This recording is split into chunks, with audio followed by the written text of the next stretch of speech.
Taking care of your eyes shouldn't be a hassle. That's why Warby Parker is a one-stop shop for all your vision needs.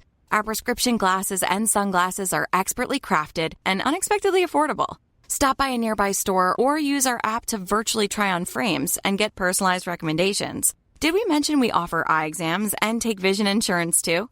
For everything you need to see, head to your nearest Warby Parker store or visit warbyparker.com today. That's warbyparker.com. Bonjour, ici Patrick Pierrat, éditeur d'InfoBref. Voici l'essentiel des nouvelles en ce mercredi 19 novembre. Il y a eu hier matin une importante panne Internet. C'était la conséquence d'une panne du réseau de la société d'infrastructure web américaine Cloudflare. Elle a empêché pendant plusieurs heures l'accès à de nombreux sites web, dont ceux de ChatGPT, Shopify et InfoBref. Le problème a persisté quelques heures avant que Cloudflare rétablisse la situation. L'entreprise a exclu la possibilité d'une cyberattaque. Elle a expliqué qu'une mise à jour trop volumineuse avait fait planter ses systèmes. Pablo Rodriguez a suspendu Marois Risky du caucus du Parti libéral du Québec. La députée de Saint-Laurent à Montréal aurait congédié sa directrice de cabinet Geneviève Hins, une proche de Pablo Rodriguez, sans le consulter ni fournir d'explications. Le chef libéral a dit que cela avait provoqué un bris de confiance qui a mené à la suspension de Marois Risky. Elle était depuis juin chef de l'opposition officielle. Le député libéral André Fortin va la remplacer à ce poste. Risky terminerait son second mandat en tant qu'indépendante. Pour rappel, elle avait annoncé l'automne dernier qu'elle quitterait la vie politique l'an prochain. François Legault veut installer des éoliennes dans l'est du Québec. Le Premier ministre a annoncé la signature d'une nouvelle entente entre Hydro-Québec et l'Alliance de l'énergie de l'Est, un regroupement de municipalités régionales de comtés. L'entente vise à développer, en partenariat avec des Premières Nations, des projets éoliens dans plusieurs régions de Chaudière-Appalaches et du Bas-Saint-Laurent. Ces régions pourraient accueillir au cours des prochaines années des éoliennes destinées à produire jusqu'à 1500 mégawatts. Hydro-Québec investirait dans ces projets jusqu'à 4,5 milliards de dollars. Le ministre des Finances du Québec, Éric Girard, fera sa mise à jour économique mardi prochain, le 25 novembre. Cet énoncé économique d'automne devrait, selon plusieurs médias, contenir des mesures visant à soulager le portefeuille des Québécois et aider les entreprises les plus touchées par les tarifs américains. Le Canada et la Suède ont signé un partenariat stratégique. Mark Carney a reçu hier à Ottawa le roi Carl XVI Gustaf et la reine Sylvia de Suède.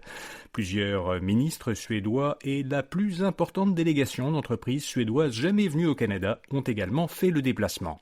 Le partenariat conclu entre les deux pays vise à renforcer leur collaboration dans plusieurs secteurs, dont l'énergie propre, les minéraux critiques et la défense. En ce qui concerne la défense, Ottawa songe à acheter des avions de chasse Gripen au constructeur suédois Saab, et cela à la place des F-35 du constructeur américain Lockheed Martin. Saab promet au gouvernement fédéral d'assembler ces avions au Canada s'ils sont achetés par Ottawa. Le Congrès américain a approuvé la publication des documents d'enquête de l'affaire Epstein. La Chambre des représentants puis le Sénat ont voté hier un projet de loi qui vise à forcer le ministère américain de la Justice à publier le dossier d'enquête complet sur les crimes sexuels de l'homme d'affaires Jeffrey Epstein. À la Chambre, un seul représentant républicain s'est opposé au projet et au Sénat, le projet a été adopté à l'unanimité, sans débat. Donald Trump avait d'abord appelé les républicains à bloquer ce vote, mais il a changé d'avis ces derniers jours et soutenu le projet de loi. Il a réaffirmé qu'il n'avait rien à voir avec Epstein. Chaque ménage québécois jette en moyenne chaque année presque $300 d'aliments encore comestibles. C'est ce qui ressort d'une étude menée par le laboratoire de sciences analytiques en agroalimentaire de l'université Dalhousie. 3 Québécois sur 4 se fient uniquement à la date « meilleur avant » sur un emballage pour décider s'il est sécuritaire de manger un aliment.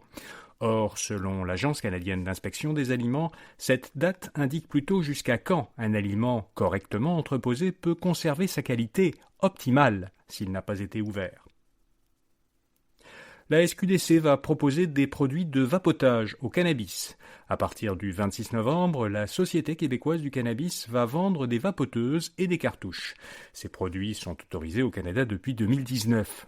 La société d'État explique qu'elle ajoute cette catégorie de produits à son offre pour répondre à une demande croissante et pour protéger la santé des consommateurs. Elle soutient qu'elle va ainsi vendre des produits réglementés et moins dangereux que ceux qui sont achetés sur le marché illégal. Meta a gagné un important procès aux États-Unis. L'autorité américaine de la concurrence, la FTC, tentait depuis 5 ans de forcer Meta à vendre ses applications Instagram et WhatsApp, que l'entreprise avait achetées respectivement en 2012 et 2014. La FTC soutenait que ces acquisitions avaient donné à Meta une position dominante, contraire aux lois sur la concurrence. Meta a fait valoir le marché des médias sociaux est devenu beaucoup plus concurrentiel ces dernières années, avec l'arrivée de nouveaux joueurs comme principalement TikTok, qui concurrence les réseaux sociaux plus anciens. Un juge fédéral a finalement donné raison à Meta. Et Roblox va vérifier l'âge de ses joueurs. L'éditeur américain de jeux vidéo commence à utiliser une technologie de reconnaissance faciale pour vérifier l'âge des personnes qui utilisent son univers de jeux en ligne. Cette mesure deviendra obligatoire dans les prochains mois pour les joueurs qui veulent utiliser les fonctionnalités de discussion. Les joueurs, dont beaucoup sont mineurs, ne pourront plus communiquer avec d'autres qui ne sont pas dans la même tranche d'âge qu'eux. Voilà, vous savez l'essentiel. Bonne journée et à demain matin. Hi, this is Joe from Vanta. In today's digital world, compliance regulations are changing constantly, and earning customer trust has never mattered more. Vanta helps companies get compliant fast and stay secure with the most advanced AI, automation, and continuous monitoring out there. So whether you're a startup going for your first SOC 2 or ISO 27001, or a growing enterprise managing vendor risk, Vanta makes it quick, easy, and scalable. And I'm not just saying that because I work here. Get started at Vanta.com.